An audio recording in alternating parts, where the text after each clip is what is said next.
verso há de esquecer a tristeza de um amor que passou.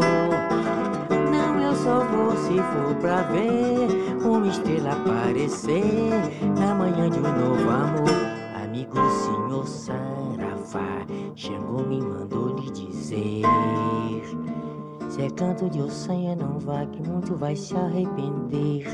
Pergunte pro seu orixá, o amor só é bom. 1, 2, 3, gravando Ladeira Metálica.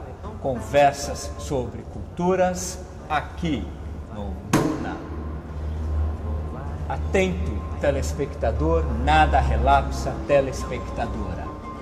Se hoje o programa Ladeira Metálica tivesse um subtítulo, ele seria Falando de um Clássico.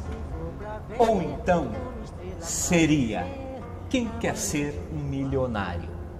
Porque eu conversarei aqui com esse rapaz de 25 anos chamado Ricardo Abdala, que é estudante de Engenharia Mecânica da Universidade Federal de Uberlândia, que há 15 anos atrás ele era completamente alucinado pelo Legião Urbana. Bacana, mas nós não falaremos nem do Legião e nem do Renato Russo, porque nós falaremos de um cara, de um compositor, de um músico, um clássico da música popular brasileira, chamado Baden Powell. Ricardo, seja muito bem-vindo aqui na Ladeira Metálica. Prazer é todo meu. Me diga uma coisa, como Baden Powell entrou na sua vida? Muito interessante você dizer, por exemplo, as suas influências, como isso interfere na sua vida. Por exemplo, se você for ler Hegel, você chega a Heráclito, chega a Aristóteles. Se você lê Freud, você chega a Jung. Se você vê um quadro da Alice, você chega a Bosque. E no meu caso, eu ouvi Renato Russo cantando Gente Humilde, uma música do Garoto, que o Vinícius depois pôs a letra. E cheguei no Chico Buarque, cheguei no Vinícius e logo depois no Baden. Então no Baden eu me identifiquei. E a questão que eu tenho mais íntima com ele é que ele começou a me servir como inspiração poética, né?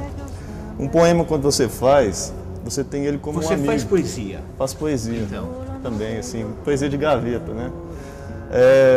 Ele começou a me servir como inspiração poética. E aquele poema que vira seu amigo, que anda com você, que conhece seus mais íntimos segredos, você passa a ter um carinho pelo poema e inclusive pelo Baden, que acabou entrando na minha vida. Então vamos pensar isso. Tem uma coisa que eu estou achando interessante. Você daria a qualidade ou a espécie de poesia à música do Baden?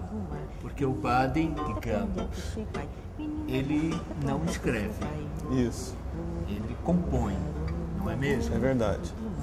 É verdade. Você daria essa qualidade poética, sabe, né? essa verve, assim, que legal isso. É interessante porque você tem um grande nome, um grande poeta brasileiro, que é o Vinícius de Moraes, e alguém que está com ele, que era um amigo dele, que morou com ele também em 62, quando eles se conheceram.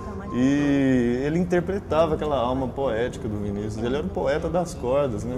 Uma poesia é muito mais aquilo do que é escrito, do que é falado. Tem uma coisa a ver que mexe com a sua alma, né? Que eu acho que é a questão do violão do Baden, né? E foi uma dobradinha fascinante, né? Baden Powell e Vinícius de Moraes. Eu considero a melhor dupla do Brasil, assim, que eles foram feitos. A melhor parceria, né, da história da música brasileira. Baden e Vinícius. O que você destacaria aí no caso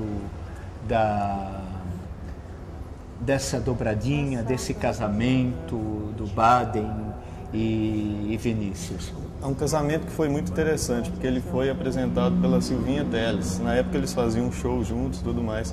Ele foi apresentado aos 3 ases da bossa, que era o João Gilberto, o Tom Jobim e o Vinícius. E a partir de então o Vinícius já se identificou com ele, aquela coisa espontânea do jeito dele ser, né? Já chamou o Baden para morar com ele na casa dele. Então eles ficaram lá compondo. O Baden tem uma influência clássica de Bach, de Ravel, então, e o Vinícius também, aquela paixão por esse tipo de música. Pois é, porque o nome dele é Baden Powell de Aquino, carioca. Carioca. E ele, desde 8 anos, ele tocava violão. Tocava violão. Aos 14 anos, ele se profissionaliza. Ganhou um concurso na rádio. O encontro dele com Vinícius, inclusive, se dá num momento histórico da música popular brasileira que eu creio que é muito bacana também. E é nesse momento que eles fazem os afro-sambas. Os afro-sambas nasceram em 67. O Baden tinha ido para Paris em 62, ficou 2 anos, voltou à Bahia. E em 64 ele ficou 6 meses na Bahia, foi lá, através do Quarteto em Si, o pessoal apresentou para ele a cultura baiana, né? Apresentou a lenda do Besouro de Ouro, que era uma lenda de um capoeirista muito badalado lá na Bahia. Então ele foi traído, né? Morto pelas costas por uma facada. E desde então o espírito dele rondava em meio aos capoeiristas. E para apaziguar o ânimo desse espírito, você cantava a música Lapinha, né? Quando eu morrer, me enterre na Lapinha. Da primeira Bienal do Samba de São Paulo. Exatamente. Isso. Gravada pela Elis, que já tinha gravado a dupla diversas vezes, né? Exatamente. Então foi aí que ele ouviu aquela lenda baiana, e trouxe para o Rio de Janeiro. E ele, com a parceria do Vinícius, fizeram os afro-sambas em 64. Depois foi incluindo outras faixas, até mais. O afro-samba que foi gravado pela Mônica Salmaço recentemente também. Foi, um disco bem bonito. Continua influenciando ainda, né? Eu com o Vinícius, nós conversávamos muito sobre assombração, alma do outro mundo, esse tipo de conversa. Nós adorávamos conversar sobre isso.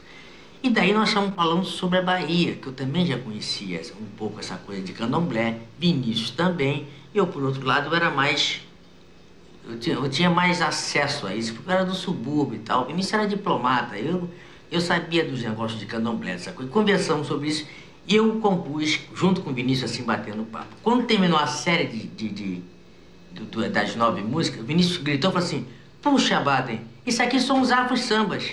Amigo senhor Saravá, Xangô me mandou lhe